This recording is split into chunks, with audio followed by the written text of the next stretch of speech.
மரவள்ளிக்கிழங்கு பொரியல் எப்படி செய்யறதுன்னு பார்க்கலாங்க. நம்ம 1 கிலோ எடுத்து வேக வச்சுக்கிறோம். வேக வச்ச அப்புறம் இப்படி பொடி பொடியா நறுக்கிக்கணுங்க.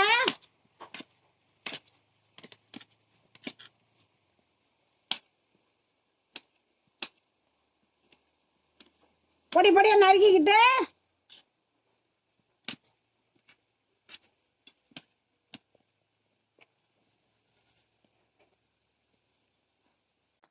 பாருங்க, இப்படி நல்லா பொடி பொடியா கட் பண்ணிக்கிட்டோங்க.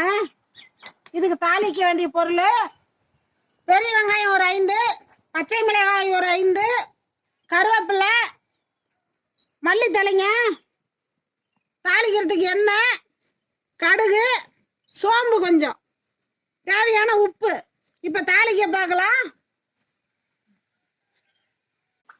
பாருங்க, தாளிப்பதற்கு 2 ஸ்பூன் எண்ணெய்ங்க,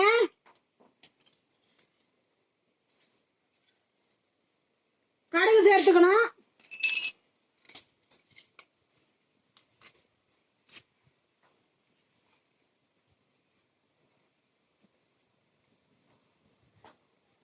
பச்சை மிளகாய், வெங்காயம்,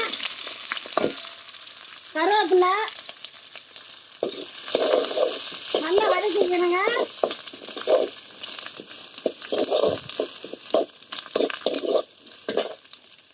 இத்தோட சோம்பு சேர்த்துக்கணுங்க.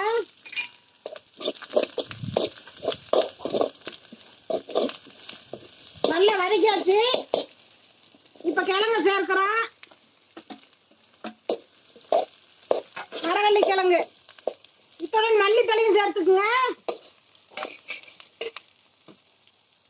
தேவையான உப்பும் சேர்த்துக்குங்க. மரவள்ளிக்கிழங்கு பொரியல் தயாராயிருச்சுங்க. நம்ம குழந்தைங்க இருந்து பெரியவங்க வரைக்கும் சாப்பிடலாங்க. பொரியல் சூப்பரா இருக்கும். சாப்பிட்டு பாருங்க. மேலும் விவரங்களுக்கு ஈஸ்வரியின் 4 மூலிகை சேனலை ஃபாலோ பண்ணுங்க. நாங்க இன்னும் நிறைய வீடியோஸ் போட போறோம். உங்களுக்கு உடனே வந்து சேருங்க. இந்த நாள் இனிய நாள். லைக் பண்ணுங்க, சப்ஸ்கிரைப் பண்ணுங்க, ஷேர் பண்ணுங்க, பெல் பட்டனை கிளிக் பண்ணுங்க. இனிமே நாங்க போடுற வீடியோ உடனே கொண்டு சேர்ந்துரும். நல்லா வணக்கியாச்சு. மரவள்ளிக்கிழங்கு பொரியல், மரவள்ளிக்கிழங்கு பொரியல். கண்ணுங்களா சாப்பிடுங்க.